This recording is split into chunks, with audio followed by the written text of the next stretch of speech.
Hello, ഞാൻ നിൽക്കുന്നത് ഇടുക്കി ജില്ലയിലെ കുളമാവ് തൊടുപുഴ റോഡിലാണ് കേട്ടോ. അപ്പം ഈ വരുന്ന വഴി റോഡിൽ തന്നെ കാണാനൊരു പ്രത്യേക ഒരു കാഴ്ചയുണ്ട്. നിങ്ങളുടെയൊക്കെ നാട്ടിൽ ഇതുണ്ടെങ്കിലൊന്ന് പറയണേ. ഏതായാലും ഞാൻ ആ ഒരു കാഴ്ച കാണിച്ചു തരാം. ഇതിനകത്തൊരു ടാസ്ക് ഉണ്ട്. ഏകദേശം 12 വളവുകളുള്ള ഒരു വഴിയാണ് കുളമാവ് തൊടുപുഴ റോഡ്. ഇതിൽ എത്രാമത്തെ വളവിലാണ് ഈ ഒരു കാഴ്ച ഉള്ളതെന്ന് നിങ്ങൾക്ക് അറിയാമെങ്കിലൊന്ന് പറഞ്ഞേക്കെ. ഇതാണ് ആ കാഴ്ച. റോഡിൻ്റെ നടുക്ക് ഒരു കിണറുണ്ട്. നിങ്ങൾ കണ്ടിട്ടുണ്ടോ? റോഡിൻ്റെ നടുക്കായിട്ട് ഒരു കിണർ.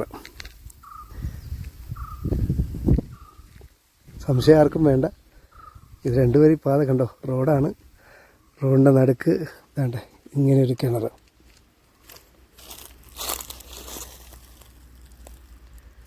കണ്ടോ? അപ്പോൾ ഇത് എവിടെയാണ് അല്ലെങ്കിൽ എത്രാമത്തെ വളവിലാണെന്ന് നിങ്ങളൊന്ന് കമൻറ്റ് ചെയ്തേ. ഈ വഴി കൂടി യാത്ര ചെയ്യുമ്പോൾ ഇതൊക്കെ ശ്രദ്ധിക്കാറുണ്ടോ നമുക്കൊന്നറിയാമല്ലോ.